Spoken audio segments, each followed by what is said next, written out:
On Wednesday, Rep. Ted Poe RTX spoke with KSEV 700's morning AM radio program, The Lance Roberts Show, and offered an especially hot take on Democrats' response to the Las Vegas shooting that left some 59 people dead. All of their suggestions in the wake of the massacre are part of a bigger ploy to get rid of the Second Amendment. Democrats don't seem to be as concerned about the victims as they are about guns, he said, adding that the left's real agenda was to ban guns altogether. He explained, they are just beside themselves about guns. They don't talk too much about the shooter, they don't want to talk about him and his motives for the killing and that he was the one responsible for the killing. The guns are responsible for the killing, and so we have to eliminate guns everywhere we can in the United States. They want to have a society where only government has guns, like they do in Russia and China and North Korea. Only government has guns, and citizens don't have guns.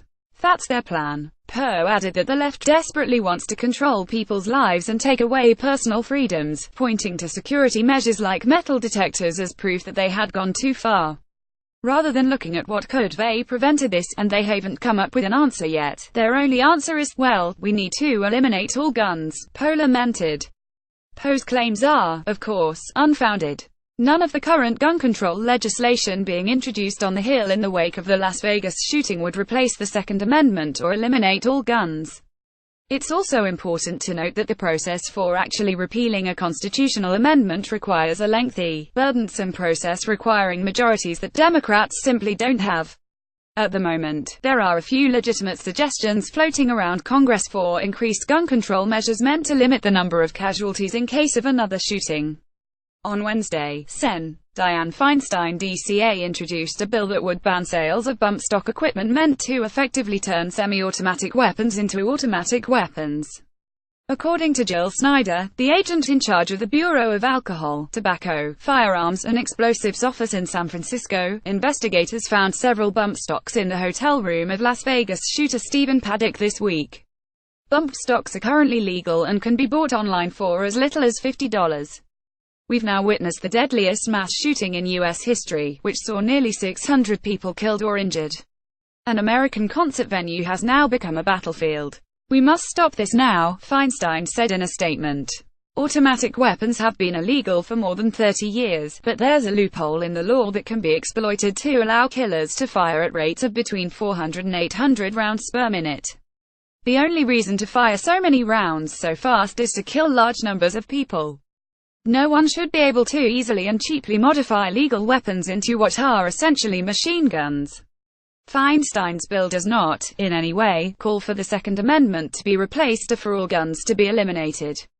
Democrats have also pushed back against a measure that would make it easier to buy silencers, part of a larger piece of legislation called the Sportsman's Heritage and Recreational Enhancement Act, which would also allow gun owners to transport registered firearms across state lines and carry guns in national parks, according to the Los Angeles Times. Proponents of the bill claim that it protects hunters from suffering hearing damage, but opponents say it would make gun-related incidents and mass shootings more deadly. A silencer on the Las Vegas shooter's weapons would have probably meant that the law enforcement response would have been slower, Sen. Tim Kaine DVA said in an interview with VA Talk Radio Network on Thursday. They still would have found him, but because silencers reduce the glare of the muzzle, they can affect law enforcement's ability to tell where the sound is coming from. It would have slowed down the response, and there could have been more people shot or killed. In a press conference on Wednesday, Rep. Mike Thompson DCA spoke out against inaction on the Hill on common-sense gun control measures. We're here because we know we can do something. You know we can do something. And we must do something, he said. We also believe that we should pass common-sense gun violence prevention legislation, including a bill that would require anyone who buys a gun through a commercial sale to undergo a background check. For the last 4.5 years, we've been working on gun violence prevention measures. Everything that we've brought forward doesn't cut the mustard with a Republican majority. They won't give us a hearing, they won't give us a vote.